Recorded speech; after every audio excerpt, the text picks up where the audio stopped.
This episode of Louisiana Unfiltered contains graphic descriptions. Discretion is advised. Hello, and thank you for joining us for this episode of Louisiana Unfiltered. I'm Kiran Chawla. Don't forget, if you like our work, please subscribe, like, share, and don't forget to leave us your reviews. East Feliciana. It's one of those sleepy Louisiana parishes you don't often hear about, but it's a parish with a rich history. It's the final resting place of actress Donna Douglas, who is best known for playing Ellie Mae Clampett on the Beverly Hillbillies, the birthplace of legendary Grambling State football coach Eddie Robinson, and was home to Lawrence Brooks, the oldest American veteran of World War II. It's probably what you think of when you think of this state, because it's draped in mossy oak trees, colorful azaleas, and towering crepe myrtles. It's not the place you think of when you think of gruesome crimes. But that's exactly what happened on January 2nd, 2022. That's the day Lacey Fletcher died after medical experts say she endured years of neglect at the hands of her own parents. It's a story you probably think you know. It's certainly a case we have covered extensively, but there are details you have never heard of before. Lacey's story is one that hits a nerve. How could a little girl known for her smile grow up to become a slave to her couch? A couch that she literally melted to when she died. On this episode of Louisiana Unfiltered, we're diving deep into the case. Executive producer Daniel Brown is going to join me as we take you inside the testimony, inside the courtroom for that sentencing hearing. You will hear Lacey's parents defending their actions, and we will break down that defense. Clay and Sheila Fletcher were sentenced to 40 years in prison, 20 of those years suspended. They will serve 20 years in prison, and that's about the same amount of time that Lacey endured her life of hell. How did a seemingly fun, normal, and active little girl who played volleyball end up sunken into a waste-filled hole in her couch? It's a story you will not forget. I'm Kiran Chawla, and this is Louisiana Unfiltered.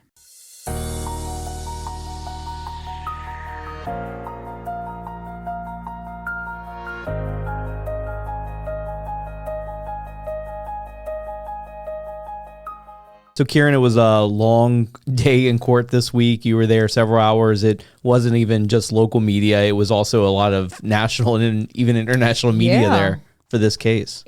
In fact, I think you and I even discussed this. We thought this was going to be something short. Yeah. Yes, I knew there were going to be witnesses, but I did not expect it to go on till it was 3:15. In fact, I wrote down the time. It was 3:18 when the judge finally got the case in her hands. And it got started early that morning, too. So it was a long day. 9:30? Yeah. That's a long time for sentencing. But this was a sentencing that was interesting because there was no trial. So this was, the chance to kind of lay out the defense, if you will. Yep. This was basically their trial because they pleaded. So they skipped over a trial, and instead the state is now fighting. They wanted the 40 years. They wanted the maximum, so they needed to put on a case as to why they deserved that 40 years. They presented 9 witnesses, and the defense presented 2. So a total of 11 witnesses. Which makes for a long day. You got to go through everyone. Very. And 2 of the longer testimonies were the Fletchers themselves. The Fletchers themselves. When they sat there and said, our next witness is Clay Fletcher, I was like, wait, what? What? Huh? Oh, they're going. Because we weren't sure if they were going to take the stand. I did not expect them to go up. They kind of had no choice, though, right? I mean, they were really fighting for their lives because, they're 66. Both of them are 66. So, even the 20 years that they will serve is still going to put them in jail until their 80s. So, yeah. And that's 20 years. You and I both know this. Let's be honest. With DOC, Department of Corrections, Louisiana, if they serve 13, 14, 15 Correct. years, they're still going to be in their 80s. Yeah. So if you get out after 80 some, now what? One of the things I have to know is because you were there as they both walked into court. Oh, you got daggers. Did I? You got daggers shot at you by Sheila Fletcher. Maybe we need to show that video. But yes, I happened to catch her walking in. I got there right after Clay had just walked in. I mean, I missed him by seconds. Sheila, she looked right at me. It was a little weird. And so I kept rolling. I kept doing my job. And then a few seconds later, she looks right back at me. I have no idea what was going through her mind, because on the way out, we got them again. And I asked, is there anything you would like to say? She looked at me. It's like she was starting to say something. And then I think like something in her head said, don't do it. Don't do it. I still want to know what she was going to say. Which is so telling for this whole case, because this whole case is about that. They want to talk. But they never do. But you never will know. Like we've discussed this since the sentencing hearing. I walked out of court still not knowing how long Lacey had been on that couch. I still don't know the why. And we're never going to find out is the truth. We have begun to start to piece together some parts of that puzzle, though. And before we kind of break down the testimony, from getting those daggers shot at you of her walking into court to being in court with her, like, what was the mood like inside the courtroom? Because there was no cameras in courtroom. Louisiana law doesn't allow cameras. So you were in there. You took, and I'm looking at your notes right now, you took detailed notes. You're going to hear some page flipping during this podcast. My hand still hurts. It's worth it if you can put up with it, because it's word for word testimony, which is the only place you're going to hear is right here, which is awesome. But how was it being in that courtroom? What was the mood like in there? It was somber. It was sad. It was hurtful. It was... and a little bit of everything. In fact, when they presented the autopsy pictures, so she's basically on a table the doctor's about to perform an autopsy. The coroner, I should say, is about to perform an autopsy. The judge even said, if you cannot handle this, please leave, because I do not want to hear a single noise come out of anybody. You're going to see those pictures, and naturally you're going to say, and the judge was very clear, I don't want to hear anything. And I've been in court, not for this case, but I've been in court when those type of photos have been shown. And even when they prepare you for it, you're still not prepared for it. No. And this case was even worse. It was. I remember walking out, and I told you that I'll never forget these pictures. Yeah.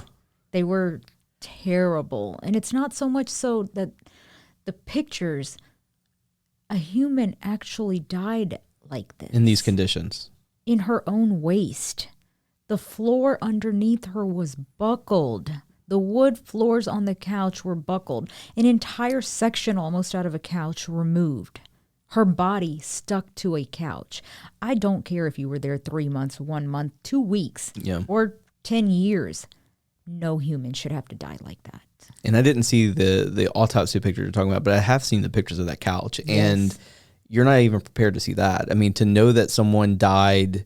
I mean, when they say that she melted into the couch, she literally melted into the couch. I remember, 2 years ago when all this happened and the headlines were, young woman dies from melting in the couch. In my head, I'm like, really? We're sensationalized.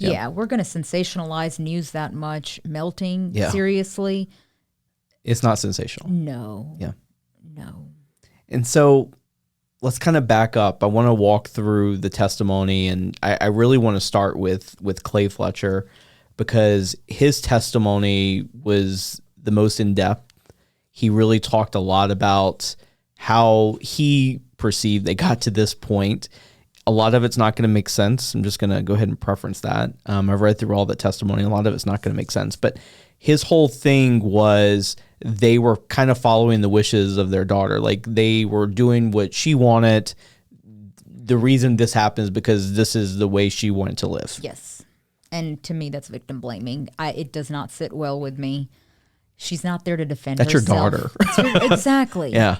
And that is your daughter. So that did not sit well with me. But yes, Clay Fletcher was the first one to take the stand. And Sheila's testimony was a lot shorter because all sides stipulated that everything Clay set up as to how we got to this point is exactly what Sheila was going to say. Which was interesting, putting him on the stand before her, because I think if they would have heard Sheila's testimony first, that the whole day could have played out a little differently. Because why do you say that? Because, and we'll dive into it, but a lot of Sheila's testimony that she did get to talk about was, it was her daughter, and it was like, you know, her bond with her daughter. She did a lot with her daughter, took her, you know, lunch every day. You know, she left work every day for 12 years to have lunch with her daughter every day. She's the one that primarily, like, allegedly cleaned her, if you believe that she was cleaned. So I don't know. I think Sheila's weight could have carried a little bit differently, especially a mother's emotions. But we started with Clay, and the testimony really started with when the problems with Lacey started, which was when she was a teenager, her freshman year in high school. Yep. And in fact, I will start reading some of these notes. The main first question was, how did it get to this point? Quote, Lacey grew up a normal childhood. Everything was fine until 9th grade. She lost her core group of friends. And let me kind of set that up for you. The school she was going to went only up through 9th grade. So up till 9th grade, she had this one group of friends. That's who she felt comfortable with. She was good. They went on to say that we noticed social anxieties because she would have to go to a new school and find new friends. We entered her into homeschooling. She started online courses, but then she still had to go to school a month. So what they're saying is that when she started going to this new school, the bullies started coming out. Her social anxieties really started coming out, and it wasn't working, so they had to pull her out. However, they added, quote, she got her diploma and graduated, and we threw her a party, but she was not associated outside of just some of the family members. That's important because we had family members come and tell us we didn't even know they had a daughter. Which I still, 2 years later, can't wrap my head around that. I don't get that. How do you not know? And that goes back to some of the testimony that we'll dive into about, were they embarrassed by their daughter's special needs? Yep. And I think a lot of parents can relate to the anxieties that Lacey was, you know, seeing as a freshman, because we've all been in that point, right? Even if you didn't go to a new school, you're kind of starting a new venture in high school. Yeah. Freshman year of high school is, especially hormones are raging. Hard. It's hard, right? It is. So you can kind of understand, and it's almost like the Fletchers didn't know how to kind of handle that. Yep. And, you know, what we know now is that she was autistic as well. Level 2.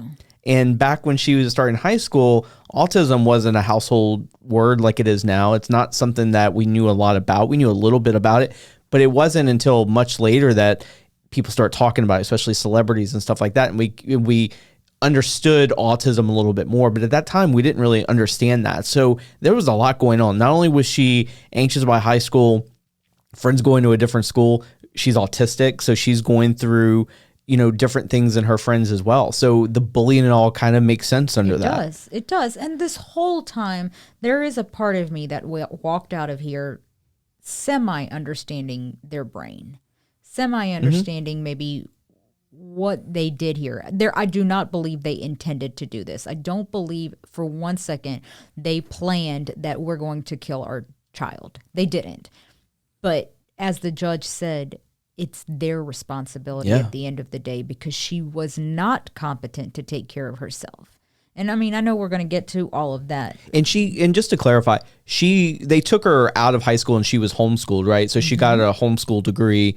So the anxieties kind of grew, right? Like her home was like, she didn't really leave her house. Nope. And her dad Clay even testified that, you know, it kind of started with her not leaving the house, and then it would lead to, you know, going from like the bathroom to the couch, and then it just all led to the couch. It's like the way he said it, that her world, here it is, her world had closed in on her more and more and more, and it got to some phobia starting, like being scared of the dark and not sleeping in her own bed. She stopped using the toilet after seeing a snake in a toilet on TV.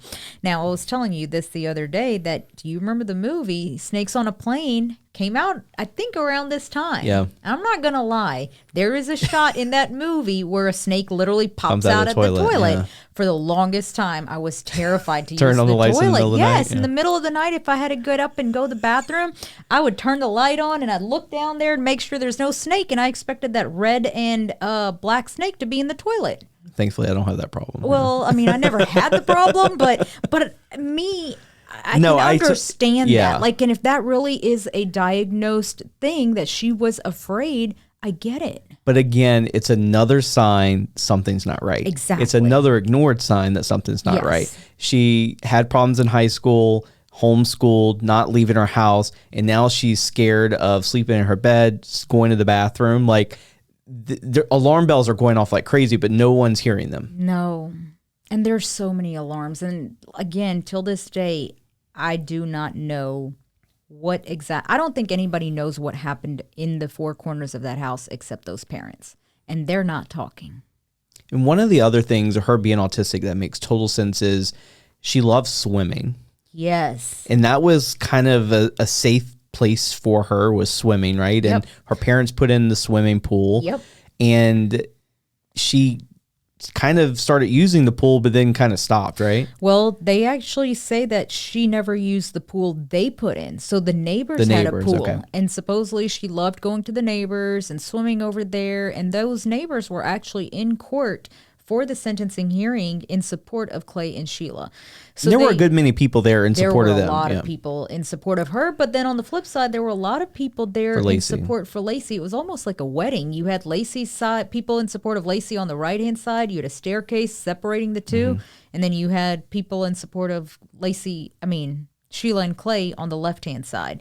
But so those neighbors were there as well, but she loved to go and swim over there. So her parents, or Clay, put in above ground pool. But he said that all she did was she would look at it from the window, but she never used it. That was her phobias kind of sinking in. Yep. Another quote, the phobia, fear, and social anxiety got worse and her activity level was going lower and lower and lower. And this is in 2012. And I want to take you back 2 years from there. 2010, that's whenever Clay testified that he started seeking medical help for his daughter, or at least trying, in his words. And that was very contentious in court because Lacey resisted. That was the word he used, was resisted. Yep. So let me go back to one of the witnesses that the state put on was Dr. Donald Hoppy. He was a clinical psychologist.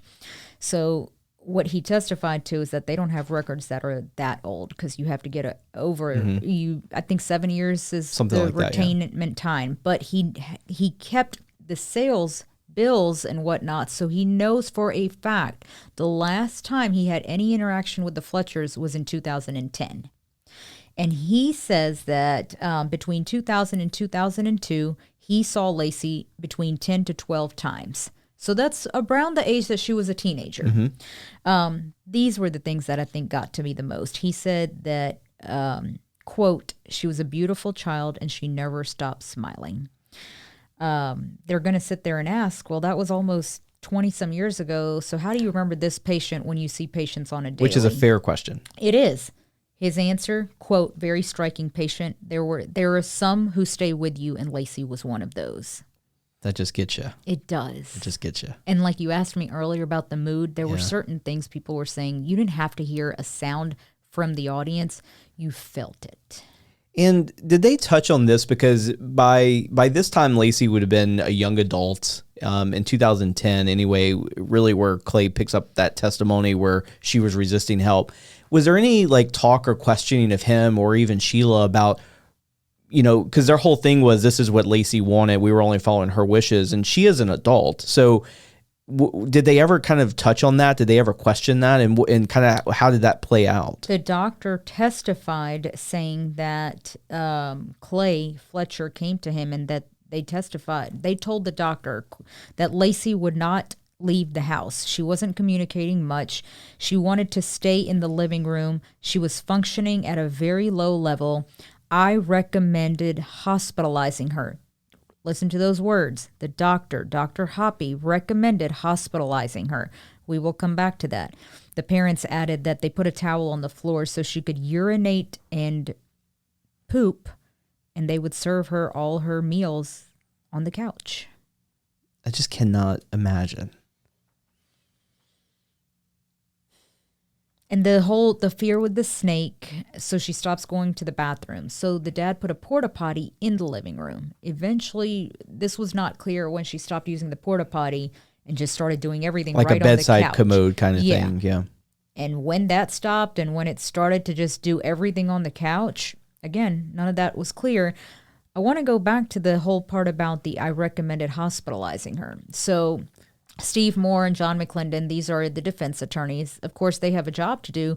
They argued that, no, the coroner, Dr. Bickham, he called you after Lacey died. You guys had a conversation. He told you all those things that the parents said they were putting a towel, da-da-da-da-da, and you're reciting that information from Dr. Bickham. The parents never told you all that back in 2010. They got into an argument almost because it was one of the more heated moments of the day. It was. Dr. Hoppy said, there is nothing wrong with my memory right now. I remember very clearly suggesting to the parents, get her help. And that pretty much shut it down because they wanted to be able to say, no. These issues weren't happening at that time. This wasn't until much later. But now Dr. Hoppy has just painted the picture. Hey, in 2010... these parents knew these were the issues. And then how did she go to Disney World in 2011 if she has these phobias? And let's dive into that because Sheila testified 8 times they went to Disney. Was it 8? 8 times. So she is someone who has severe anxiety, doesn't leave her couch at this point, at least her house at this point, doesn't go to the bathroom.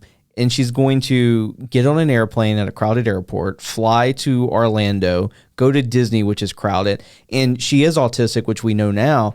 If you know anything about autistic children, they don't like crowds typically. They don't like noises and crowds. And that's all Disney is. There's noises and crowds. So it doesn't make sense, but they called it her happy place. They did call it her happy place. They went 8 times. So the defense asked that question, that how did she do Disney with this anxiety that you say? Sheila's testimony was, quote, she was with me. That's why I thought the mom should have went first for that reason, and you'll see themes of that as we kind of continue. Yep. But that's one of the reasons. But did they offer any proof of going to Disney? Supposedly there was a picture in 2011 that she went, but oddly, every other time videos are being presented, they're putting them up, pictures of everything. I know this picture was put into evidence, but it was not posted up on the screen for all of us to see. But supposedly, yes, she went in 2011 and even in 2017. So that was even just a few years before she passed, whenever she was arguably at her worst state, as far as not leaving the couch and stuff. Yep. So it begs the question to me, but it's okay for her to go to Disney World. We, as adults, there are days like if it's Disney, you're excited about it. I love going to Disney, but those crowds, they're intense. Getting to the airport, the New Orleans airport alone, it's like, whoa. But if she can go with you to Disney, then why can't she go do the rest of the world with you? With you, yeah. And did they ask Sheila that question? No. Yeah. I know they didn't ask Clay. To me that it didn't make sense to me. Yeah. One of the, I guess, striking questions to me, and I'm gonna jump ahead to Sheila just real quick. One of the striking questions was they asked her, did you let her make her own decisions knowing she was special needs? And that question stood out to me so much because she was special needs. She clearly wasn't able or in the right mental state to make all decisions. I'm not saying she couldn't make some decisions, but she couldn't make all decisions. And at that point, you have an adult daughter, I guess, who is special needs living with you.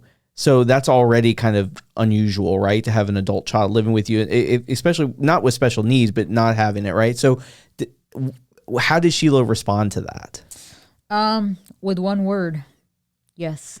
And that was the end of the testimony. In fact, I have all this questioning written down. I'll read it to you guys. This is the questioning from the district attorney to Sheila, because she didn't have to set up at the beginning of everything. So, have you taken classes for wound care? No, sir. Were you aware she had special needs to some extent? Yes. Why did you let Lacey sit there and die? This is the part where she said you would have to go to the beginning of Lacey's story. They said we're not going to do all of that. Clay's already set all that up. Did you ever call anybody for help for her? I did not.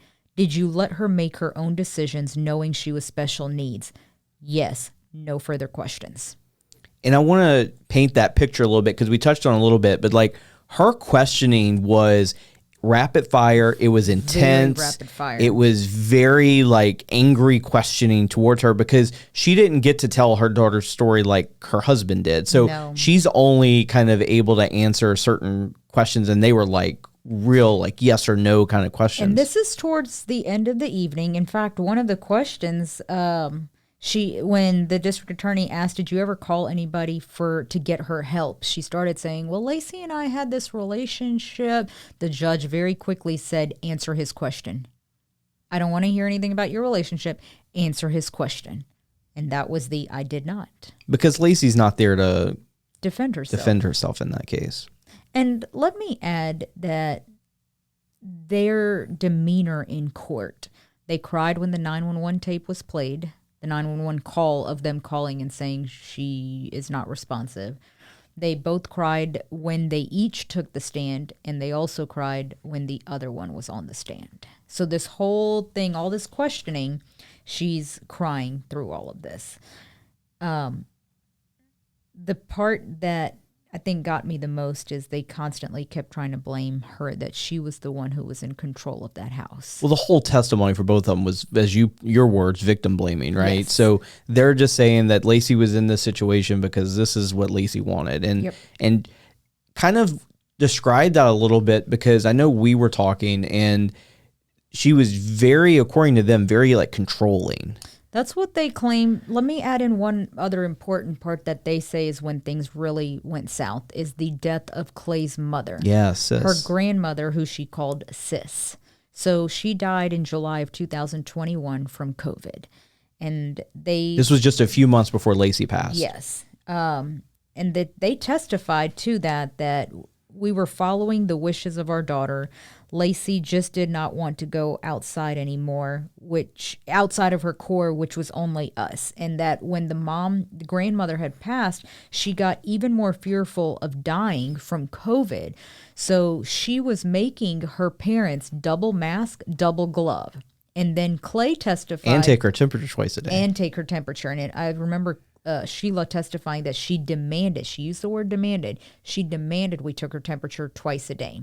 Because this was in the beginning of COVID where fever was kind of that first, real big symptom. Yep. And so Clay got COVID first from his mom, and then Sheila gets it. So his mom got COVID, she passes, yes, and then Clay gets COVID. Yes. Okay. And then supposedly Sheila gets COVID. January, the autopsy revealed that one of the reasons, I don't know if that's the reason, that's not the reason she passed away with COVID. Yes. And I know, like, that was, there's a month-long gap there, right, from them getting COVID. It was like the summer. She passed away in January. So there's several months there. We were just kind of talking, we don't know if she had long COVID or she just kind of, got it again or anything like that. Like, we don't know that. Yep. I was trying to find, you can hear me flipping pages, the exact testimony. In fact, here it is. So this is when the world is starting to close in on her, that the couch became her sanctuary. Quote, we were trying to make things as comfortable for her. She just got really defensive. She was refusing any help. July of 2021, his mom dies. She was super scared of catching COVID. She was super scared of dying. Quote, she got tired of fighting those demons in her head. She got tired of fighting those mental demons in her head because sometimes in the middle of the night there would be a lot of screaming. She resisted all the help. It was brought up for help, but she refused it. She refused even telemedicine or a Facebook or a Zoom with a doctor. She didn't, and they did not ask anybody for help. The scared of dying, that stands out to me so much because she was going to die months from saying those things, right? Like that gives me chills. And calling the couch her sanctuary, like, even going back to the day that they were sentenced, like I cannot get over that word, because that word means so much, right? Like it just really paints the picture of her mental state at that time too. Yep. It's all just, it's so sad. I'm picking back up on my notes that we were double masked. I want to point out the other part that they stressed about is they were double masked. She demanded they be double masked and double gloved, but that they asked her to mask up as well, and she refused. That's interesting. So the Fletchers are claiming that Lacey ruled the house. They are. In fact, one of the other questioning, let me add in this quick little note. You touched on it earlier.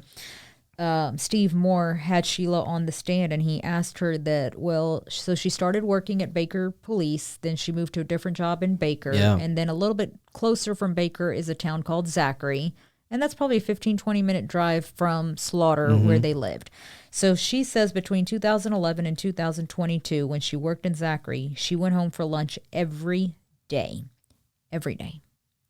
So they could do lunch together. Lacey called or texted her telling her what she wanted. So they asked, well, but you could have gone to lunch with your friends. You could have gone to lunch with your coworkers. Why did you go home every day? And she responded that I would bring her a lunch and we ate on TV trays. I would go check on her, check on that towel, clean her up. I was doing it because she was my life. And that's what's hard to wrap your head around it. She went home, sacrificed her lunch every day to drive home to be with her daughter and to, in her words, clean her up. Allegedly, we don't know for sure if that actually happened. She was her whole life, but yet you allowed her to digress so much into the state where she literally was just wasting away in front of them, like in their home. I think that's what people are having trouble. That's what we're having trouble wrapping our heads around, because it's like, how do you I wouldn't let an animal that happened to an animal. How do you let this happen to a human and your daughter? That's interesting you bring that up, because Sam DeQuilla tried to paint a picture of if my dog is under the house and he won't come out from under the house, and it's been a whole day. By the second day, I'm going to call a doctor. Your daughter was on the couch, and Clay got upset. That's my daughter, not a dog. But Sam was trying to paint the picture that we wouldn't even treat our dog like that. And you walked past your daughter on the couch every single day for I don't know how long. Yeah. And the smell in that house. I mean, every person testified to how atrocious of a smell this was, that it smelled like feces and urine and sewage. Decay. Yes, and human remains just decaying. That doesn't happen overnight. It doesn't happen in a few weeks either. No, it does not. I know we're kind of jumping all over the place. You had asked me something about the questioning. I want to go back to that the defense asked her, why didn't you put her in a home? Yeah. Her quote, I'm her mom, and she is crying and crying and crying. Is she sobbing or is she just crying? Sobbing. Okay. Who was in control of that house? She was. Did you want to harm your daughter? No. Did you want to kill your daughter? No. Did Lacey ever say she was in pain? No. On the redirect from Sam DeQuilla, he came back asking one question. Do you think you need to go to jail? No. There's a lot of people on the other side that's saying yes. Yes. A lot of people. Did they ever discuss Clay and Sheila's mental state? They did. In fact, that was one of the expert witnesses for the defense. That was actually their key witness, you could call, because he stayed on the stand for quite some time. And he basically said that Sheila suffered from depression and anxiety. But one thing I want to point out, Lacey died in January of 2022. Brandon Romano, who's the clinical psychologist in Baton Rouge, he didn't come into the picture until September of 2022. 9 months have passed. 9 months. He said he saw Clay 4 times, Sheila 5 times. They were more than cooperative. He said that he never felt they ever exaggerated. They didn't fake it. They didn't put on this show of, oh my God, and that he couldn't see through it. He said every meeting was about the fact that they had lost their daughter. Lacey was no longer with them. They were absolutely distraught about that. But what Brandon Romano did is he painted this picture of getting inside of their heads. We all keep asking the why. He probably did the best example of trying to paint the picture of why. So one of the things he pointed out was called compassion fatigue.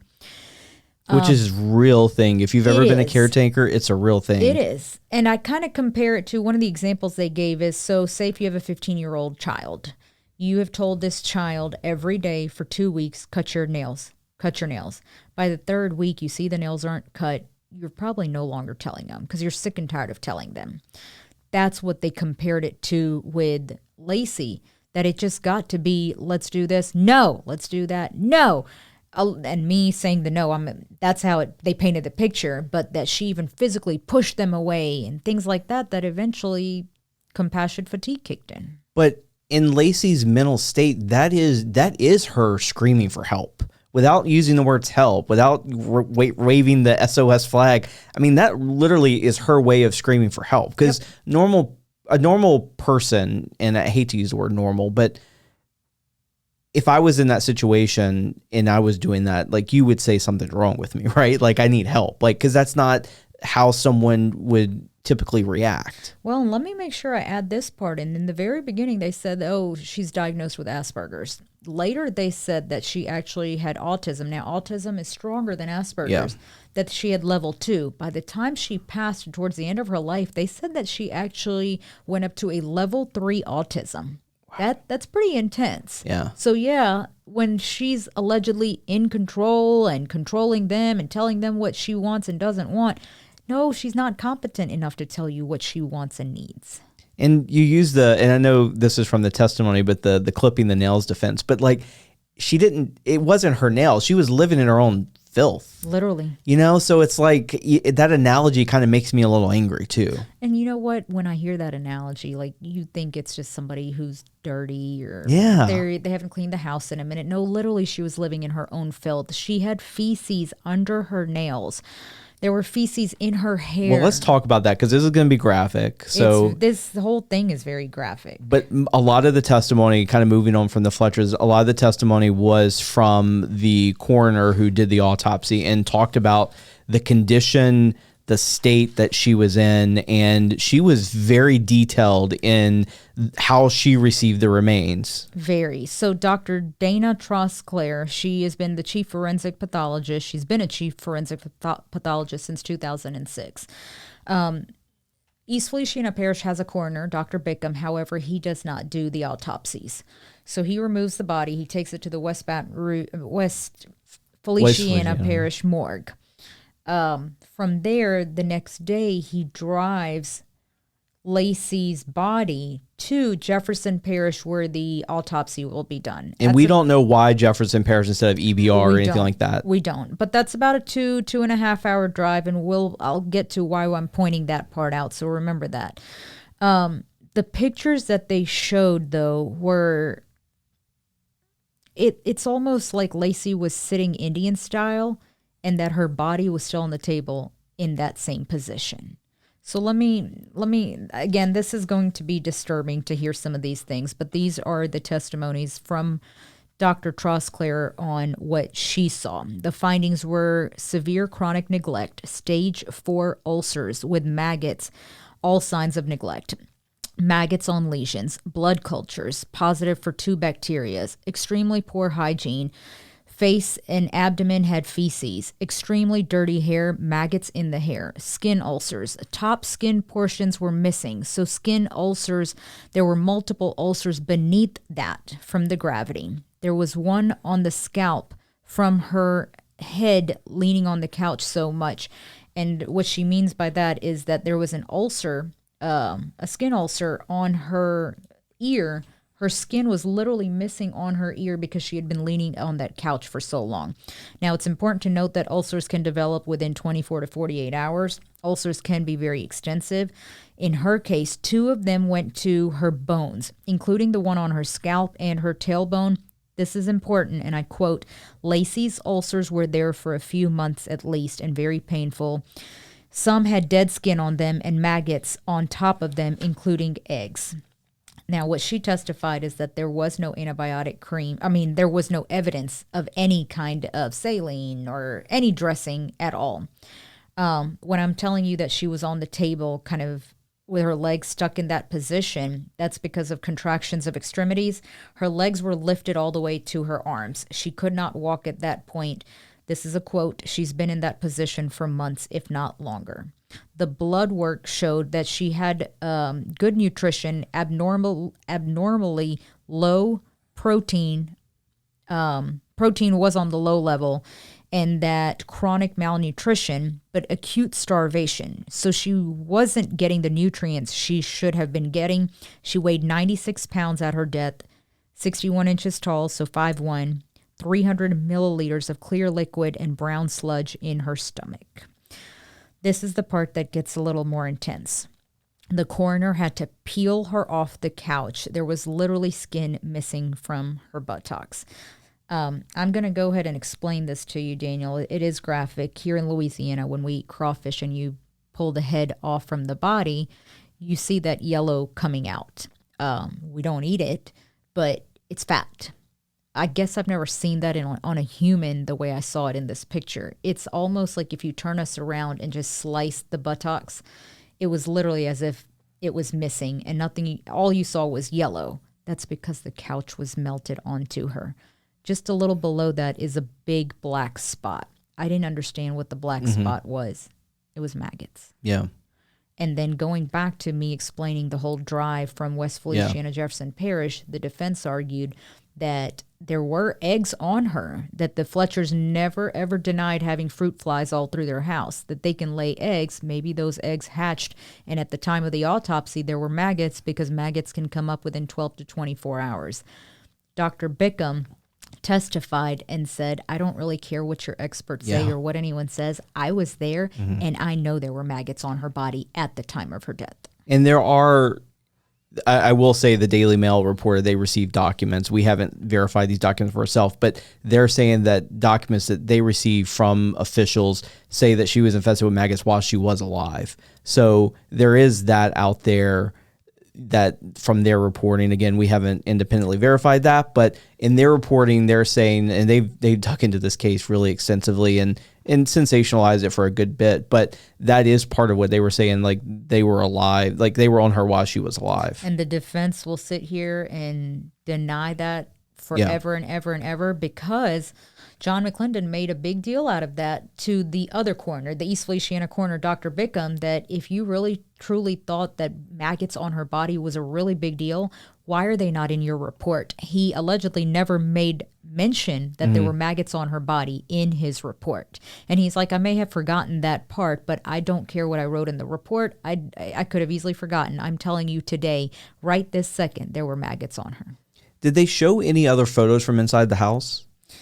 They did. Like what? Like, because I know I read one point, like their house was fairly tidy from the outside, though. The outside. The inside was a different story. Yes. In fact, one of the firefighters, he was the fire chief, Matthew Ard, the slaughter fire chief, he made note that on the outside, when I saw this house, I was just so impressed how nice and clean and tidy it is. But then on the flip side, when you walk inside, he was like, I was completely shocked at how crazy it was. He remembered one specific thing. He said when I went to go turn on a light or a switch, he noticed it was very, very dirty. He's the one who said that he immediately went to her. He found no pulse and obvious signs of mortality. Now, one of the main things he touched on was that the rotting smell. He said as soon as I walked in the door, it hit him that it was a rotting smell. It smelled like urine and feces in the house. Outside was pristine. Inside, it shocked me to see the stuff everywhere and flies in the house. When he saw the body, quote, I've never seen anything like this in my career. That's important because several of the witnesses, be it the first responding officers, firefighters, the coroner, everybody said, I have never seen anything like this in my life.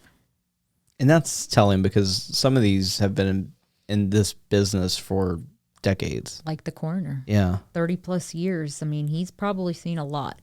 But for him to say, I've never seen anything like this in my life, that is very telling.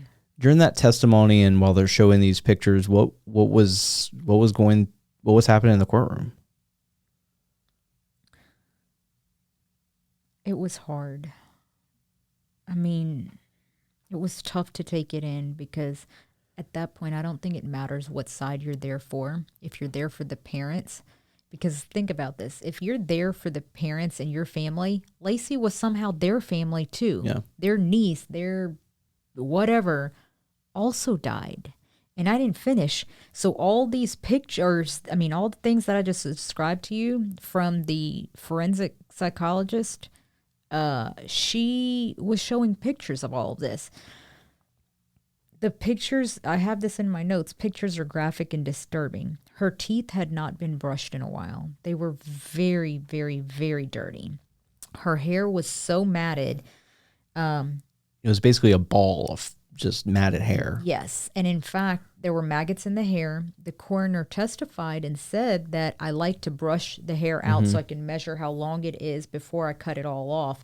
And she said, in this case, I could not even brush it out. I had to use a scalpel to peel it all off in order to get to her brain to start looking at the scarring there. That alone is very telling. Feces underneath her nails, all over her body. And I'll be honest, the very first picture that I saw, number one, I wasn't prepared for what I was looking at. So I'm expecting a person with their eyes closed laying on a table. That's not what I saw. Her eyes were wide open. wide open. But there was brown all over. Yeah. And I didn't get that. In the beginning, I'm thinking, what's the brown? Because I've never seen that. You've never seen that on a human being. Maybe a child who just has a explosion of a diaper, but it's fresh poop. That was a big argument. Was it dried poop or fresh? To me, it doesn't matter. It's all over. It's even worse if it's Dried. Yeah. So there was that fecal material in her hair. There was brown, black stuff in her ears. Fecal material in the ears.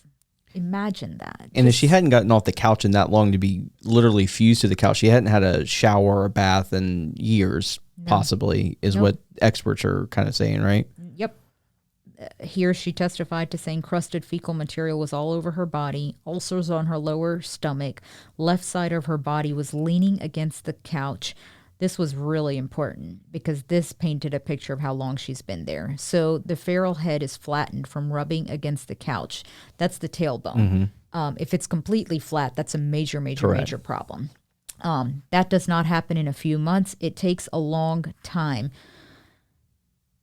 So long that there's no way she had been there only a few months. Yeah, and that's true. And then the other thing, kind of going back to like the bed sores or the ulcers, you know, those can come up fairly quickly, but to go to the bone, that doesn't happen quickly. Like you can have an open wound for a while, but to go to the point where it's to the bone is a whole nother level.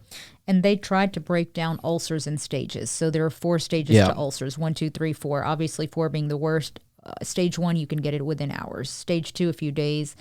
I didn't write down stage 3. I probably was trying to hurry, but I know I wrote down stage 4. It takes months to 6 if not weeks. 6 weeks.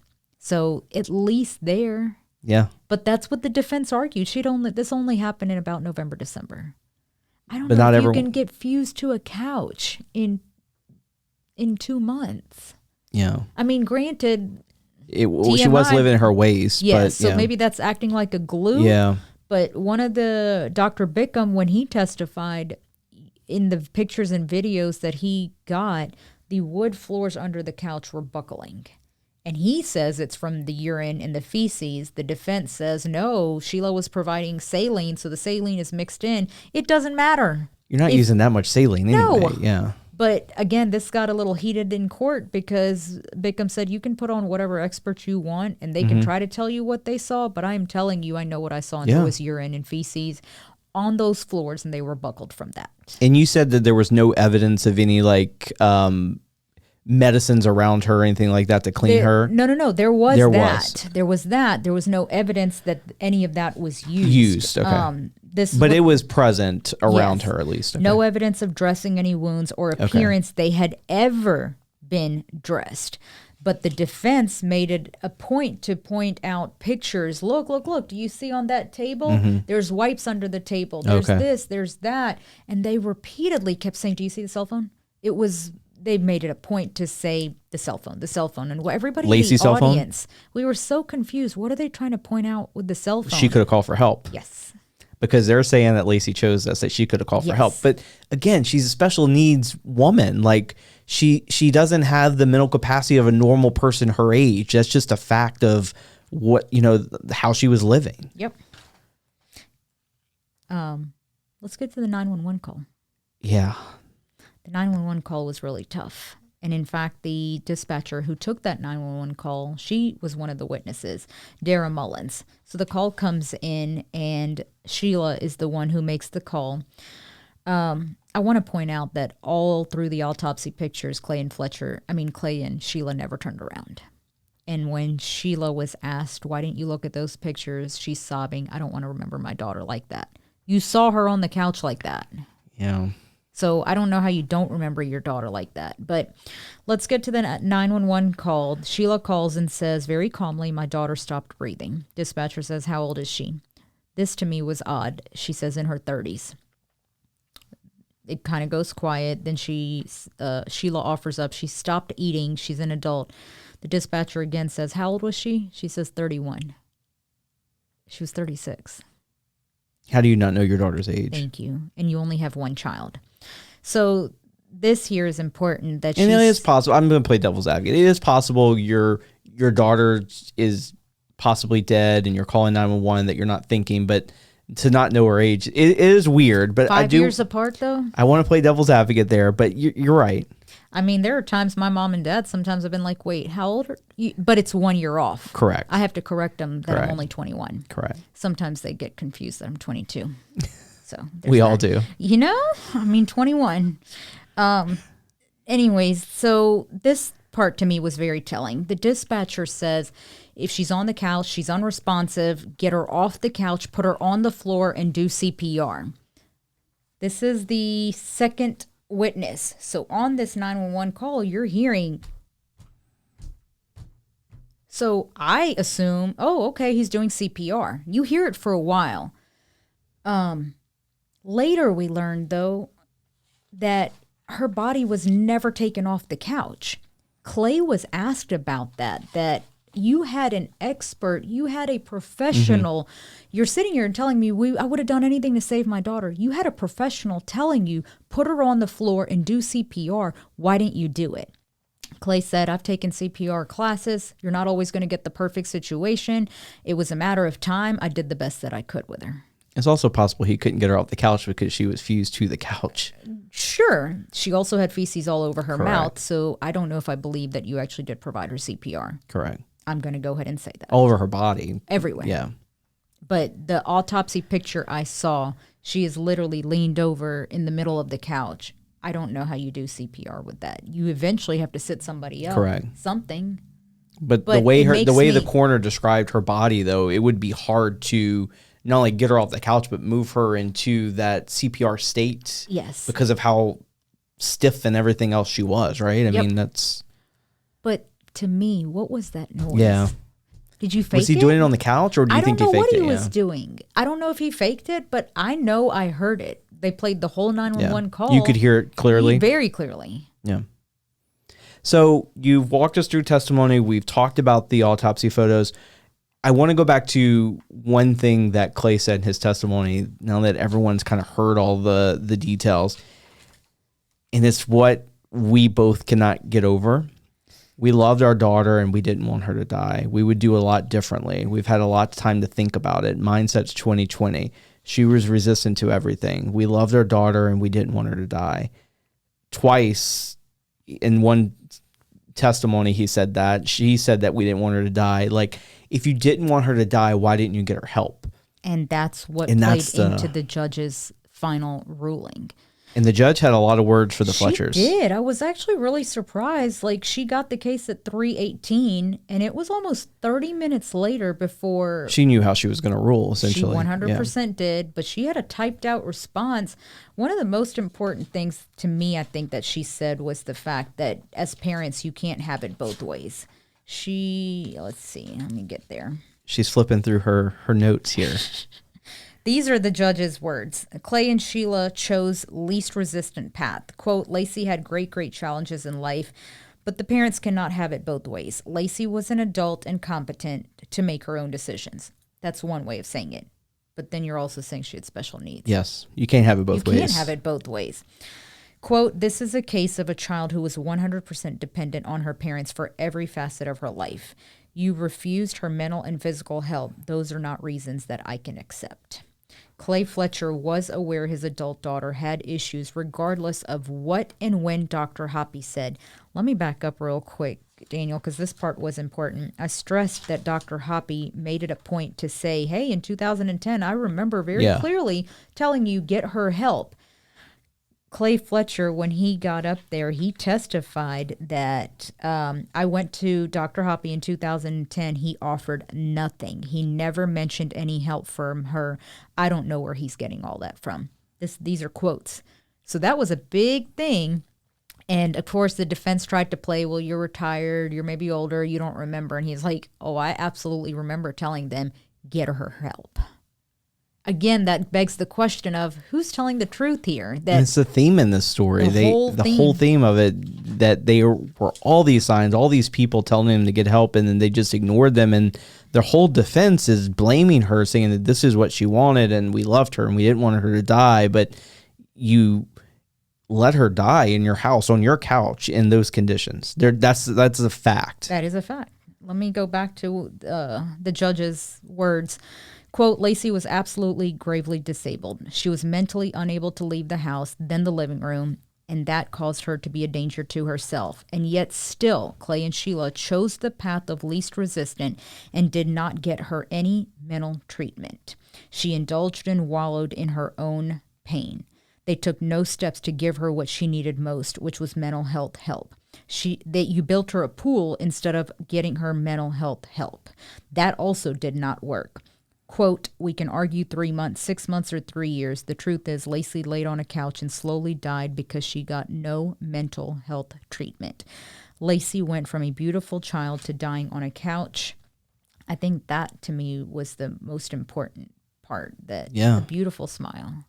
The beautiful smile. And it got brought up. You talked to a lot of people that knew her as a child or a teenager, and everyone talked about her smile. It reminds me of the Keith Morrison Dateline. She has a smile that could light up any room that they always use. But like in the pictures that we've seen, she has that smile. She does. Playing volleyball, like she was just this like active, outgoing kid, and then all of a sudden it's like bam, something snapped. And in fact, let me make sure I point that out, that the defense presented several photos, and Sheila, through her tears, is identifying each picture. Like, oh, this is us in Gatlinburg. This is her when she was born. You couldn't see these photos, I couldn't see them. This is her in her Halloween costume, and she's crying and crying, which... It's her daughter, yeah. And I think as a parent, everybody can recall that very moment, that feeling when your child is put in your lap for the very first time, in your hands for the very first time. So she's crying, and through all that, again, I don't think they meant to do this in a sense of we are going to kill this child, because they either.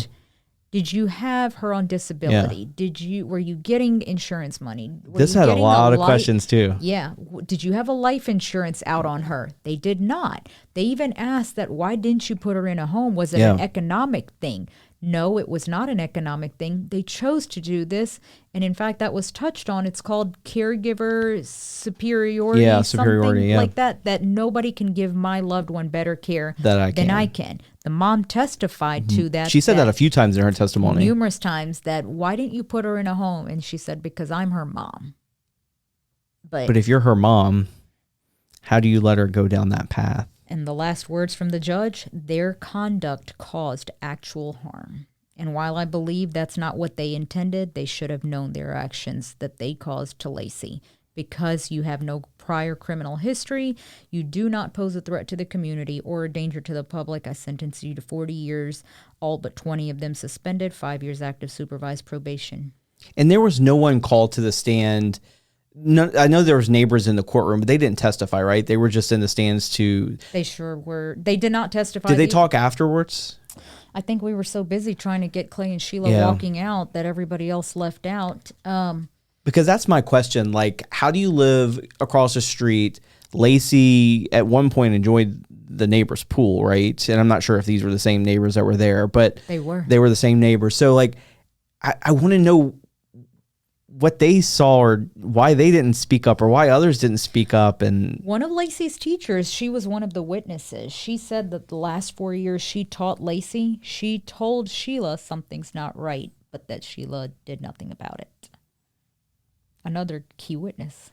And that was something that in the news conference following the hearing, the sentencing, that officials really raised awareness for us to get help. Something, yeah. And I mean, I'll say that could have changed so much in this case. And I'll say that to all of our listeners. It doesn't have to be your loved one. Correct. You go into your neighbor's house and you see somebody, the coroner has the ability to pick up the phone and admit somebody. Mm-hmm. He could have done that. I'm not saying she would have maybe gone on forever, but maybe they but with the right treatment, she could have had a more fulfilling life than being a slave to a couch. So yes, if you see something, you see something's not right, make a call. Call 911. You never know, you might be the one. Your phone call may be the one that saves a life. I really do hope that today's episode kind of took you guys into the courtroom. That was our goal. In Louisiana, you're not allowed to have a camera. In fact, I had one little notepad and a pen, and that's all I had. But our goal was to take you inside the courtroom on a case that just made national headlines. We hope you learned something new on this episode, and we will see you in the next episode of Louisiana Unfiltered.